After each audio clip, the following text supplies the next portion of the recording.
ಬಾಂಗ್ಲಾ ಗಡಿಯನ್ನ ಭದ್ರ ಮಾಡಿದ್ರೆ ನಾವು ಹೆದರೋದಿಲ್ಲ ಅಂತ ಹೇಳಿ ಬಾಂಗ್ಲಾದೇಶದವ್ರು ಹೇಳಿದ್ದಾರೆ. ಬಾಂಗ್ಲಾ ಗಡಿ ಭದ್ರ ಮಾಡ್ಲಿಕ್ಕೆ ಸುವೇಂದರ್ ಸರ್ಕಾರ ಜೈ ಅಂದಿದೆ. ಎಸ್, ಬಾಂಗ್ಲಾ ಗಡಿ ಬೇಲಿಯನ್ನ ನಿರ್ಮಾಣ ಮಾಡುವುದಕ್ಕೆ ಸುವೇಂದರ್ ಸರ್ಕಾರ ಅಸ್ಸು ಎಂದಿದೆ. ಅಕ್ರಮ ನುಸುಳುಕೋರರಿಗೆ ಸಂಪೂರ್ಣ ಬ್ರೇಕ್ ಹಾಕ್ಲಿಕ್ಕೆ ಈ ಒಂದು ಕ್ರಮವನ್ನ ಕೈಗೊಳ್ಳಲಾಗಿದೆ. ಬಾಂಗ್ಲಾದೇಶದ ಗಡಿಗೆ ಬೇಲಿ ನಿರ್ಮಿಸಲಿಕ್ಕೆ BSFಗೆ ಭೂಮಿ ಮಂಜೂರು ಮಾಡಲಾಗಿದೆ. ಇನ್ನು ಅದರ ಜೊತೆಯಲ್ಲಿ ಆಯುಷ್ಮಾನ್ ಭಾರತ ಜಾರಿ ಮಾಡಲಾಗ್ತಾ ಇರುವಂತದ್ದು ಮತ್ತು ಪ್ರಧಾನ ಮಂತ್ರಿ ಉಜ್ವಲ ಯೋಜನೆ ಇದನ್ನ ಅನುಷ್ಠಾನ ಮಾಡುವಂತದ್ದು, ರಾಜ್ಯ ಸರ್ಕಾರದ ಮಹತ್ವದ ಆಕಾಂಕ್ಷೆಗಳಾಗಿರುವಂತಹ ಅನ್ನಪೂರ್ಣ ಯೋಜನೆಯನ್ನ ಜಾರಿ ಮಾಡೋದು, ಇದೆಲ್ಲವೂ ಸೇರಿ ಸಾಕಷ್ಟು ವಿಚಾರಗಳನ್ನ, ಸಾಕಷ್ಟು ಯೋಜನೆಗಳನ್ನ ಪಶ್ಚಿಮ ಬಂಗಾಳದಲ್ಲಿ ನೂತನ ಸರ್ಕಾರ ಜಾರಿ ಮಾಡ್ತಾ ಇದೆ. ಇಲ್ಲಿ ಬಾಂಗ್ಲಾದೇಶದವ್ರಿಗೆ ದಗದಗ ಅಂತ ಉರಿತಾ ಇದೆ. ಯಾಕಂದ್ರೆ ದೀದಿಯನ್ನ ಸೀಟ್ನಿಂದ ಇಳಿಸಿದ್ದಕ್ಕೆ ಎಲ್ಲರೂ ಕೂಡ ಮುನ್ಸ್ಕೊಂಡಂತೆ ಕಾಡ್ತಾ ಇದೆ. ಸುವೇಂದರ್ ಮಾಡಿರುವಂತಹ ಒಂದೇ ಒಂದು ಕೆಲಸ ಅವರಿಗೆ ಸಿಕ್ಕಾಪಟ್ಟೆ ತಲೆನೋವು ತರಿಸಿದೆ. ನೀವು ಶತಾಯಗತಾಯ ಮಾಡಿದ್ರು ಕೂಡ ಗಡಿಯನ್ನ ದಾಟ್ಲಿಕ್ಕಾಗೋದಿಲ್ಲ ಅಂತ ಹೇಳಿ ಬೇಲಿ ಭದ್ರತೆಯನ್ನ ಮಾಡಲಾಗಿದೆ.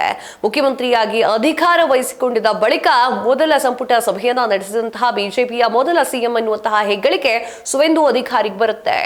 ಬಾಂಗ್ಲಾದೇಶದ ಗಡಿಯಲ್ಲಿ ಬೇಲಿ ನಿರ್ಮಾಣವನ್ನ ಕೂಡಲೇ ಮಾಡಿ ಅಂತ ಹೇಳಿ ಆರಂಭ ಮಾಡಿ ಅಂತ ಹೇಳಲಾಗ್ತಾ ಇದೆ. ಇಲ್ಲಿ ಬೇಲಿ ಭದ್ರ ಮಾಡಿ ಅಂತ ಹೇಳಿದ್ದಕ್ಕೆ ಅಲ್ಲಿ ಬಾಂಗ್ಲಾದೇಶ ಉರಿ ತಡ್ಕೊಳಕ್ ಆಗ್ತಾ ಇಲ್ಲ. ಯಾಕಂತಂದ್ರೆ ಬಾಂಗ್ಲಾದೇಶದಿಂದ ನುಸುಳುಕೋರರು ಪಶ್ಚಿಮ ಬಂಗಾಳಕ್ಕೆ ಬರ್ತಾ ಇರೋದು ಇವತ್ತು ನಿನ್ನೆಯ ವಿಚಾರ ಅಲ್ಲವೇ ಇಲ್ಲ. ಗಡಿ ಸುರಕ್ಷತೆಗೆ ಬೇಲಿ ನಿರ್ಮಿಸಲಿಕ್ಕೆ ಅಗತ್ಯ ಇರುವಂತಹ ಭೂಮಿಯನ್ನ 45 ದಿನಗಳಲ್ಲಿ BFS ಇದಕ್ಕೆ ಹಸ್ತಾಂತರ ಮಾಡಲಿಕ್ಕೆ ಆದೇಶವನ್ನು ನೀಡ್ತಾರೆ. ಇನ್ನು ನಭಾನಾದಲ್ಲಿ ಮೊದಲ ಸಂಪುಟ ಸಭೆಯನ್ನ ನಡೆಸಿ ಸಿಎಂ ಸುವೇಂದು ಅಧಿಕಾರಿ ಅವರು ರಾಜ್ಯದಲ್ಲಿ ಕೇಂದ್ರ ಪ್ರಾಯೋಜಿತ ಎಲ್ಲಾ ಯೋಜನೆಯನ್ನು ಜಾರಿ ಮಾಡ್ತೇನೆ ಅಂತ ಹೇಳ್ತಾರೆ.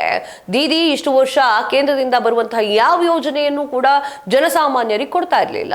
ಪಶ್ಚಿಮ ಬಂಗಾಳದಲ್ಲಿ ಯಾವುದೇ ಒಂದು ಯೋಜನೆಯನ್ನು ಕೂಡ ಜಾರಿ ಆಗ್ಲಿಲ್ಲ. ಯಾಕಂತಂದ್ರೆ ಅವರು ತುಂಬಾ ಪ್ರಭಾವಕ್ಕೆ ಒಳಗಾಗಿರುವಂತದ್ದು ಬಾಂಗ್ಲಾದೇಶದ ಪ್ರಭಾವಕ್ಕೆ ಒಳಗಾಗಿರ್ತಾರೆ. ಬಾಂಗ್ಲಾದೇಶದ ದತ್ತು ತಗೊಂಡಿದ್ರು ದೀದಿ ಅಂತ ಹೇಳಿದ್ರು ತಪ್ಪ.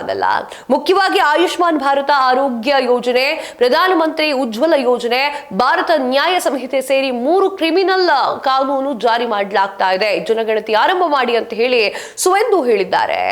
ಇನ್ನು ಮುಂದಿನ ದಿನಗಳಲ್ಲಿ ಭಾರತ ಮತ್ತು ಬಾಂಗ್ಲಾದೇಶದ ಯುದ್ಧ ನಡೆಯುವಂತಹ ಸಾಧ್ಯತೆಗಳು ಹೆಚ್ಚಾಗಿ ಕಂಡು ಬರ್ತಾ ಇದೆ.